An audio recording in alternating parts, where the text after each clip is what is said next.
15 কোটি টকীয়া পকী পথ নিৰ্মাণৰ নামত ব্যাপক দুৰ্নীতি অনিয়মৰ অভিযোগ নিৰ্মাণৰ কিছুদিন পাছতে জহিক হৈ গৈছে এটা পথ চেঙাৰ কলাইৰ দিয়াৰ পৰা সুখুৱাজাৰ আঞ্চলিক বজাৰলৈ যোৱা পকী পথ নিৰ্মাণত এই দুৰ্নীতি ঠিকাদাৰ মৃণালজ্যোতি দাসে নিম্নমানৰ কাম কৰাৰ অভিযোগ উত্থাপন কৰিছে ৰাইজে যাৰ বাবে নিৰ্মাণৰ কিছুদিন পাছতে পথটো ভাগি ছিগি বিধ্বস্ত হৈ পৰে পৰৱৰ্তী সময়ত বিধ্বস্ত পথটো মেৰামতিৰ বাবে কোটি টকা আবণ্টন দিয়ে যদিও নামমাত্ৰ মেৰামতি কৰি সেই ধনো আত্মসাৎ কৰাৰ অভিযোগ উত্থাপন ৰাইজৰ বিধ্বস্ত পকী পথটোৰে বিপদজনক যাতায়াত কৰিছে অঞ্চলবাসীয়ে লোক নিৰ্মাণ বিভাগৰ AS01 226 নম্বৰৰ পেকেজৰ অধীনত নিৰ্মাণ কৰা হৈছে পথটো পুনৰ নিৰ্মাণ কৰিবলৈ দাবী জনাইছে স্থানীয় ৰাইজে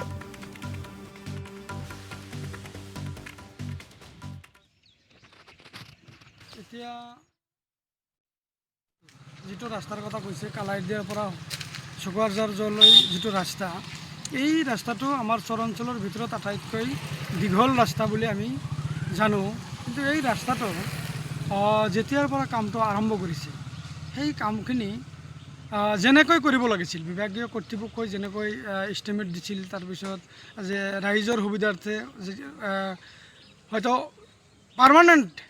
হোৱাকৈ যিখিনি কাম কৰিব লাগিছিল এই কামখিনি ৰাস্তাত হোৱা নাই তাৰে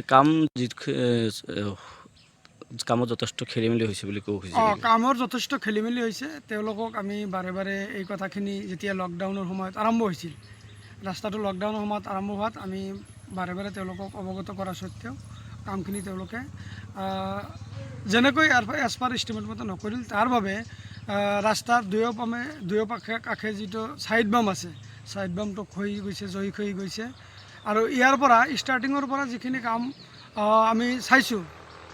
এইখিনি অলপ ঠিকে আছে তাৰ মানে 3 কিলোমিটাৰমান যোৱাৰ পিছত সেইফালে যিটো ৰাস্তা আছে সেইখিনি ৰাস্তা এতিয়া নাই বুলিয়ে ক'ব পাৰি দুয়োফালে একদম মানে খহি একদম ৰাস্তা নোহোৱা হৈ গৈছে গতিকে এই কামখিনি শ্ৰী মৃণালজ্যোতি দাস নামৰ ঠিকাদাৰজনে যিহেতু কৰিছে তেওঁক আমি অৱগত কৰিছিলোঁ তেওঁলোকে এই কামখিনি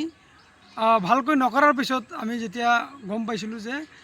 মেৰামতিৰ নামতো 1 কোটিতকৈ বেছি টকা ইয়াত চৰকাৰে দিছিল সেই কাম আসাম টক্স আপোচবিহীন অসম কণ্ঠ